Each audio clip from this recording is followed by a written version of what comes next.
Bonjour tout le monde, bienvenue à notre nouveau webinaire de la semaine, du vendredi, vers de plus hautes compétences, façon que Lifto a trouvé pour être le plus près possible de sa clientèle et répondre aux plus de questions que vous avez possible. Aujourd'hui, on va recevoir Michel Tremblay, représentant commercial en équipement d'occasion. Michel, aujourd'hui, va nous parler de chariots élévateurs neufs versus les chariots élévateurs usagés. Et il va aussi nous parler de chariots élévateurs électriques versus les chariots élévateurs propane ou diesel.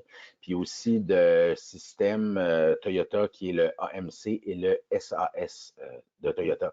Donc, Michel, vraiment content de t'avoir aujourd'hui parmi nous. Ça va bien? Ben oui, bonjour Martin, ça va bien toi-même?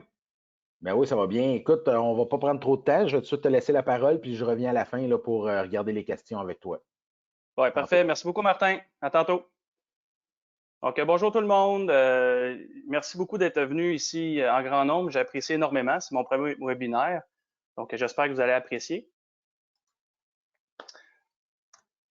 Donc, on commence. Donc, les chariots élévateurs neufs. Donc, les chariots élévateurs neufs, sont parfaits pour une utilisation de 5 heures et plus par jour. Nous avons des prix très compétitifs. Vous avez un très bon retour sur l'investissement. Donc, on sait très bien que les autos et Toyota, c'est la même famille. Donc, le retour sur l'investissement est très bon. La fiabilité Toyota est là, toujours présente. Dès que les chariots sortent de l'usine, préparés et prêts à être livrés, nous, on fait une dernière inspection. Donc, Toyota s'assure absolument que la qualité soit impeccable avant que ça arrive chez le client. Les moteurs propane et diesel sont fabriqués par Toyota eux-mêmes.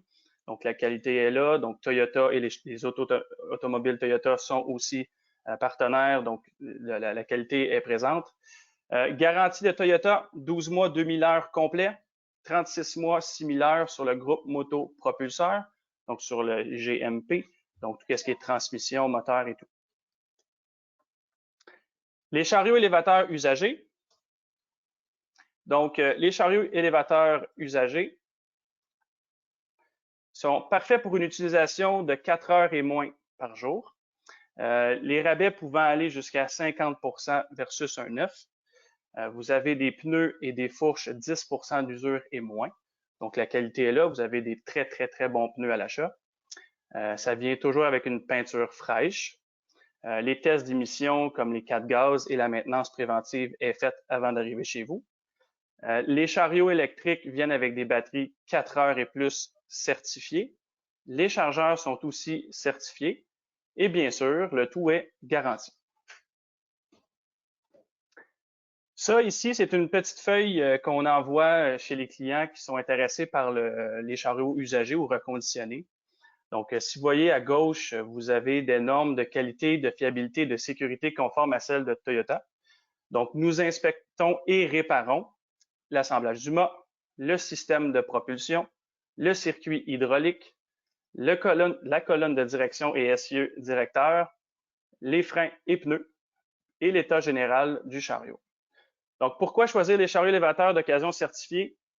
On fait un processus complet d'inspection du dispositif de lavage et de certification des émissions de moteur, le programme complet d'inspection et de réparation. Toutes les tâches sont effectuées par des techniciens formés par Toyota, bien sûr. Les garanties complètes inégalées dans l'industrie. Options de financement ou de crédit bail. Et nous avons 16 succursales pour vous servir.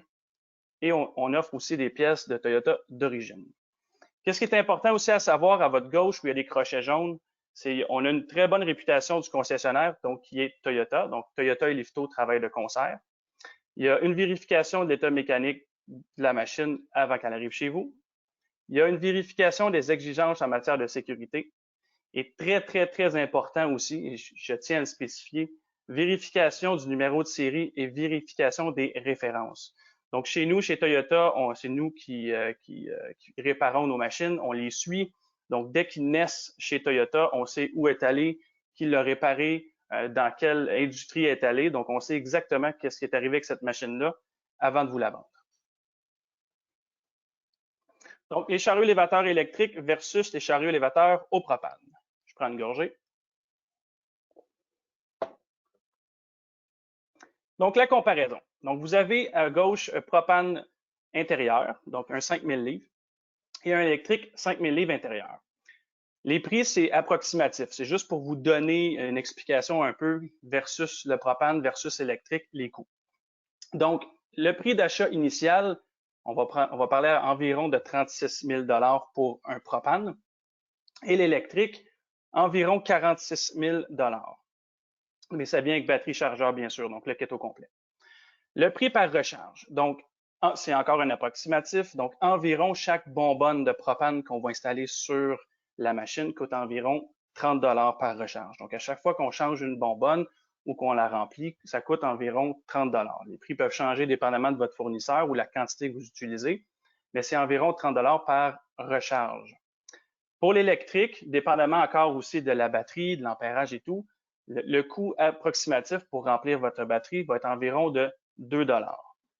Donc, à chaque fois que la batterie est déchargée, entre 10 et 20 %, ça va vous coûter environ 2 $ remettre la batterie à pleine capacité. Donc, à chaque recharge, l'électrique va coûter 2 $ environ, et à chaque recharge, le propane va coûter environ 30 $. Et chaque recharge dure à peu près entre 6 et 8 heures, dépendamment de votre utilisation, que ce soit pour le propane ou l'électrique. La troisième ligne, donc la maintenance, j'ai mis le modèle à peu près sur 1500 heures par année. Donc, ça équivaut à peu près à un 4-5 heures par jour, donc encore dépendamment de vos jours d'utilisation, mais c'est environ 4 à 5 heures par jour. Donc, le propane intérieur va prendre à peu près 4 maintenances par année environ, et l'électrique va prendre 2 maintenances par année. Donc, l'électrique a besoin de moins de maintenance que le propane. Donc, déjà là, vous voyez la différence. Il y a moins de maintenance sur l'électrique que versus le propane. Les coûts annuels, donc encore environ avec 1500 heures par année, donc 4 à 5 heures par jour, ça va vous coûter à peu près, approximativement, 5600 $ de propane. Et bien sûr, plus la maintenance, environ 4 fois par année. Pour l'électrique, ça va coûter seulement que 500 $ à peu près d'électricité, plus la maintenance qui est 2 fois par année. Donc, si on compare ça, grosso modo, dans environ 2 ans, 2 ans et demi, chaque machine va coûter à peu près similaire après 2 ans, 2 ans et demi. Bon, la question que tout le monde se pose, lequel choisir? Donc, vous avez à gauche le produit électrique. Donc, c'est parfait pour les environnements qui ont des normes sanitaires élevées, donc la bouffe, le médical et tout ça. Les coûts d'opération sont très bas. Donc, qu'est-ce qu'on a vu dans l'autre acétate d'avant? C'est très bas, donc 2 $ par recharge. Donc, ça coûte vraiment pas cher l'utiliser et moins de maintenance aussi. Il y a plusieurs options de batterie et de chargeur pour combler différentes opérations. Donc, si vous avez un chiffre, 2 chiffres, 3 chiffres, on peut accommoder les batteries et les chargeurs en conséquence de votre utilisation. Et vous avez bien sûr une opération silencieuse. Donc, il n'y a pas de bruit de moteur, c'est silencieux, donc ça ne dérange pas les oreilles des opérateurs. À votre droite, vous avez le chariot élévateur au propane, donc parfait pour des environnements extérieurs et intérieurs. Donc, on peut changer les pneus dépendamment de l'utilisation. Comme l'extérieur, vous pouvez avoir du solide pneumatique, donc anti-crevaison, ou vous pouvez avoir des pneus à air. Les coûts d'acquisition sont très avantageux, donc comme on a vu précédemment. Donc, c'est la même chose, ça coûte un peu moins cher à l'achat que l'électrique. Donc, si vous faites quelques heures par jour, ça peut être avantageux. Le remplacement de la bonbonne en quelques secondes et vous êtes reparti. Donc, contrairement à l'électrique, si vous le rechargez à 10-20 % environ, ben, ça peut prendre jusqu'à de 4 à 6 heures. Et puis, tandis que le propane, ben, vous prenez une nouvelle bonbonne, vous l'installez, ça prend environ 1 minute et vous êtes reparti. Donc, c'est très rapide la recharge, contrairement à l'électrique. Plusieurs types de pneus sont disponibles pour chaque environnement. Dans le fond, si vous prenez un propane intérieur, vous pouvez avoir des pneus plus petits, donc qui vont ressembler au chariot de gauche électrique. Donc, vous pouvez avoir des pneus similaires à ça aussi pour l'intérieur, comme vous pouvez avoir des pneus, comme vous voyez sur l'image, pour l'extérieur. Et dans le cas échéant, c'est des solides pneumatiques, donc anti-crevaison. Donc, la stabilité longitudinale. Je l'ai bien dit cette fois. Je suis content. Donc, la stabilité, qu'est-ce qui est super le fun sur le Toyota? c'est que vous avez le système AMC, donc le contrôle actif du mât. Tout ce que ça fait dans le fond, et c'est très simple, mais c'est super pratique. Donc, tout sur les séries 7 et séries 8 de Toyota, on a le mât, dans le fond, l'inclinaison du mât va être réduite en hauteur. Donc, dès que vous avez une palette, vous montez votre charge. Dès que vous voulez incliner vers le devant ou vers le derrière, bien, la vitesse d'inclinaison va être réduite. Donc, surprenez-vous pas si ça va un peu moins rapidement dans les airs, c'est voulu. Donc, ça va éviter, comme le chariot de gauche, donc le bleu, donc ça va éviter que vous chavirez. Donc, c'est vraiment plus sécuritaire pour une manœuvrabilité pas mal plus efficace. Donc, l'autre système qu'on appelle communément le SAS, donc le contrôle actif de la stabilité. Donc, encore une fois, sur les séries 7 et série 8, vous avez ce système-là qui, ça fait très longtemps, je pense depuis les années 2000 qu'on l'a. Donc, vous voyez le chariot bleu à votre gauche et vous avez le Toyota à votre droite. Donc, dans le fond, le système SAS, qu'est-ce que ça fait? C'est très simple, mais très efficace. Donc, vous avez généralement sur un chariot de 4 roues un système de stabilité triangle. Donc, si vous tournez trop vite, vous allez trop vite puis vous voulez tourner sec, bien, ce système-là, à place d'avoir un système triangulaire de stabilité, ça va former un trapèze de stabilité. Donc, ce petit cylindre-là que vous voyez sur l'image Toyota, c'est tout simplement un cylindre qui va venir bloquer l'essieu arrière. Donc, à place d'avoir un débalancement, il va rester en place, il ne bougera plus, il n'y aura plus de suspension. Donc, ça va être pas mal plus sécuritaire pour l'opérateur. Donc, ça complète pour moi. J'espère que vous avez aimé. C'était mon premier et j'ai vraiment apprécié. Et si vous avez des questions, n'hésitez pas. Je repasse la parole à Martin. Hey, salut, ouais, Michel, super bon webinaire, c'était bon. Tu l'as dit 2 fois que c'était ton premier, puis ça n'a pas vraiment paru Merci. pendant le webinaire. Tu avais l'air assez relax à prendre une petite gorgée de ton café. Écoute, oui, j'ai des questions. La première, quelqu'un me demande quels sont les délais de livraison, la différence dans le fond entre le neuf et l'usager. C'est quoi que ça peut avoir de l'air? Très bonne question. Ça peut varier beaucoup. Dans l'usager, on parle à peu près entre 1 et 3 semaines.